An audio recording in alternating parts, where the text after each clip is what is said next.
But first, after more than a century of production, the former B&M baked bean plant in Portland is now almost leveled. But one building remains, and construction just began on a large campus for Northeastern University's Roux Institute. With the promise of high-tech degrees for Mainers, along with the near certainty of increased traffic, our David Guilford asks, what will the Roux do for you? What's old is new again. Just watch your step as you come up here. This is what's left of the B&M baked bean plant built in 1913 just north of downtown Portland. So this was the main oven floor. Sam Reike is a project manager. So the beans would be fed down from down below or from up above to here, and then brought around in those big kind of bean pots, what you would think of. For a century, Portland's air was filled with the smell of molasses. From this sweltering cannery, Maine workers fed thousands and earned a paycheck the blue-collar way.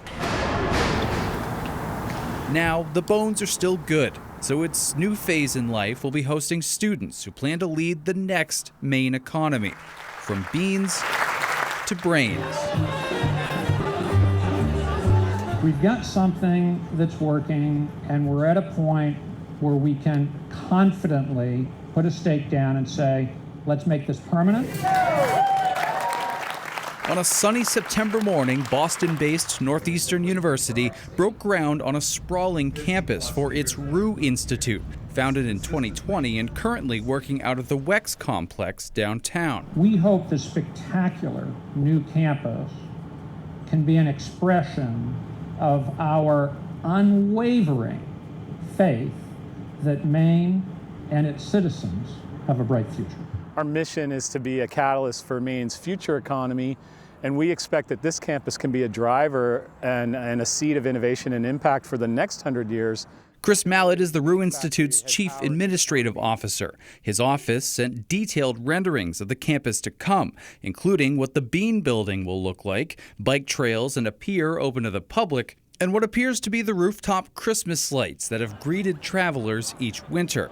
Once open, the campus lights will also greet an expected 2,000 grad students, plus a few hundred faculty. And then left from Washington. That was the cause for extensive public comment and discussions with school officials over traffic. I just fear it's going to turn into a parking lot. We think it's a great concept. We're just concerned about how they're going to get people in and out of this particular site. It's just making sure the people, the human capital that's going to power this place, can literally get to where they need to be, and safely, and in a way that's integrated with the life of East Erie and Greater Portland. Transportation Secretary Pete Buttigieg came in August and announced $25 million to modify I-295 and address traffic concerns. The feedback that we have from the people who live most immediately adjacent to the site has informed the design of what we announced today. The Institute's buildings will stand tall, as the bean plant once did. And it will almost certainly add traffic to Portland streets. And so the looming question is, what will Roux do for you? And for the rest of us Mainers? Ultimately, I think the success for Maine will be judged on not how many students come through here, but really how many students remain here and start companies and integrate into the Maine economy, into Maine companies going forward. This is a massive scale-up, and time will tell. But Roux's leadership boasts partnerships with 200 Maine businesses and municipalities already. And once opened in 2027, the promise of this new Roux is to retain Mainers and feed them to the Maine jobs of the future.